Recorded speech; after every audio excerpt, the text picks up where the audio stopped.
séisme au Maroc. Le geste humanitaire du Luna président Tebboune et de l'Algérie. L'Algérie avait fermé en septembre 2021 son espace aérien à tous les avions civils et militaires marocains après avoir rompu ses relations diplomatiques avec Rabat sur fond de grave crise diplomatique entre les deux rivaux du Maghreb.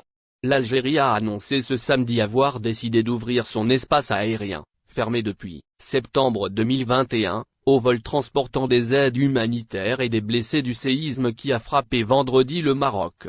Les hautes autorités algériennes ont décidé d'ouvrir l'espace aérien aux vols pour le transport des aides humanitaires et des blessés, suite au violent séisme qui a frappé ce pays, a indiqué la présidence algérienne dans un communiqué. Alger a fermé le 22 septembre 2021 son espace aérien à tous les avions civils et militaires marocains après avoir rompu ses relations diplomatiques avec Rabat sur fond de grave crise diplomatique entre les deux rivaux du Maghreb. Sincères condoléances au peuple marocain frère. Les autorités algériennes se sont en outre dites pleinement disposées à fournir des aides humanitaires et à mobiliser tous les moyens matériels et humains en solidarité avec le peuple marocain frère, en cas de demande du Royaume du Maroc, selon le communiqué de la présidence. Dans un communiqué publié plus tôt par son ministère des Affaires étrangères, l'Algérie a présenté ses sincères condoléances au peuple marocain frère pour les victimes du tremblement. Le séisme de magnitude 7 a fait plus de 1000 morts et provoqué d'énormes dégâts matériels dans le royaume, principalement des zones rurales autour de Marrakech, au haut lieu du tourisme. Le bilan des victimes du séisme de magnitude 7 qui a frappé le Maroc s'élève à 822 morts. Le puissant séisme qui a frappé le Maroc dans la nuit de vendredi à samedi a été ressenti dans plusieurs villes de l'ouest de l'Algérie. Le royaume a été endeuillé par un violent tremblement de terre de magnitude 7 degrés sur l'échelle de Richter. Selon un bilan provisoire arrêté par le ministère de l'Intérieur marocain à 7 h du matin heure locale, ce séisme a fait au moins 632 morts et 329 blessés, dont 51 dans un état grave. La secousse tellurique la plus violente jamais enregistrée au Maroc a frappé la région de Marrakech. Le plus grand nombre de victimes a été enregistré dans la province d'Al-Haouz, l'épicentre du séisme, où au moins 290 personnes ont péri. Cette province est située à 70 km au sud-ouest de Marrakech. Maroc, le séisme ressenti dans plusieurs villes algériennes. La province de Taroudan a été aussi durement touchée avec 190 morts. À Marrakech, où une partie du minaret de la mosquée de Jma et El Fena s'est effondrée sur la célèbre place éponyme, 13 personnes ont été tuées. Le séisme a provoqué d'importants dégâts matériels. Des maisons se sont effondrées et des voitures ont été écrasées par les pierres.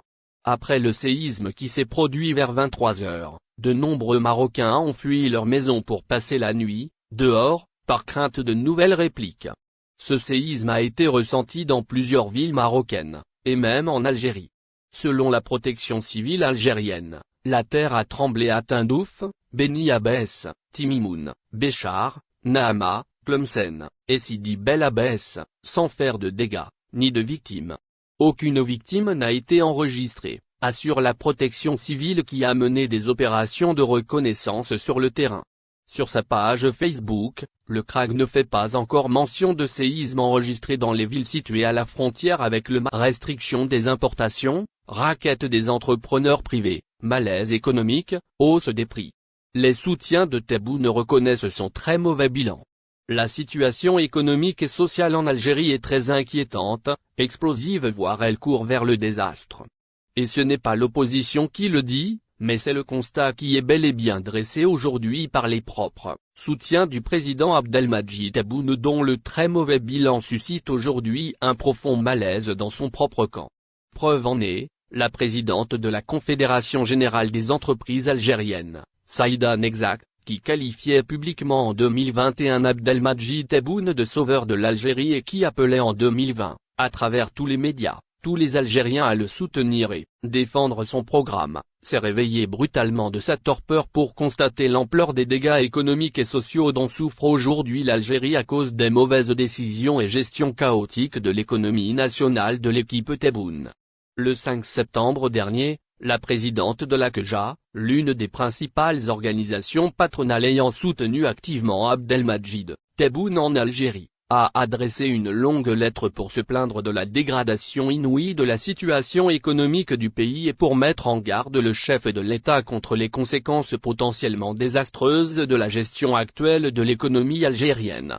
Racket des importateurs et harcèlement des entrepreneurs privés ou indépendants, restrictions irrationnelles aux importations, bureaucratisation arbitraire de l'économie, répression judiciaire excessive et très violente contre les commerçants, explosion du chômage et blocage des projets ou investissements les plus ambitieux. Cednexa a eu au moins le mérite de pointer le doigt sur toutes les déficiences ou défaillances qui aggravent le sous-développement économique du pays et la pauvreté de la population algérienne.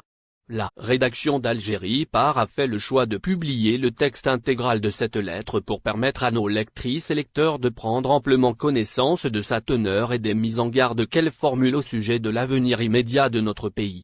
Bonne lecture. J'ai l'honneur de transmettre à votre haute autorité, à titre de compte-rendu, le présent rapport relatif à la situation socio-économique du pays. Celle-ci se traduit par un marasme économique et un climat des affaires souffrant du manque de confiance et une surenchère presque généralisée des prix. Je reçois des doléances récurrentes de la part d'hommes d'affaires qui se plaignent de persécutions et de pressions diverses de la part des différents représentants de l'État. D'autres se plaignent au sujet d'amendes, infligées par un comité formé de 5 ministres, sans même avoir le droit à accéder à leur dossier. Des amendes qui dépassent pour certains le montant des actifs de leur société et qu'ils ne pourront pas payer. À mon avis, il aurait été préférable d'étudier chaque dossier séparément et, si nécessaire, de faire actionner la justice. Le droit de défense étant un droit garanti par la Constitution, à tout citoyen. Lorsqu'un homme d'affaires est convoqué devant un comité dont fait partie le ministre de la Justice, il se retrouve désarmé et sans aucune protection, sinon à quel saint se vouer. Pourquoi ne pas aborder ce dossier d'une manière plus rationnelle, une manière qui tienne compte de l'intérêt général, en préservant le tissu industriel national et la main-d'œuvre, et en optant plutôt à la reconversion des amendes exigées, en obligation de lancement de projets d'investissement productifs dans leurs domaines d'activité respectifs, tels que l'agriculture, l'industrie et les services. Nous devons prendre en compte les particularités du pays, y compris le problème de la non-convertibilité du dinar et le problème du square. Tout homme d'affaires qui a fait des profits aspire à posséder des biens en Algérie et à l'étranger, comme c'est le cas pour tous les hommes d'affaires du monde entier, mais la loi algérienne ne permet pas ceci. Alors, comment traiter rationnellement cette question? Est-ce en mettant en faillite les opérateurs concernés, en vendant ou en fermant leurs usines et en mettant des milliers de N'oubliez pas abonnez-vous à notre chaîne Olive News et activez les notifications pour recevoir nos publications en temps réel.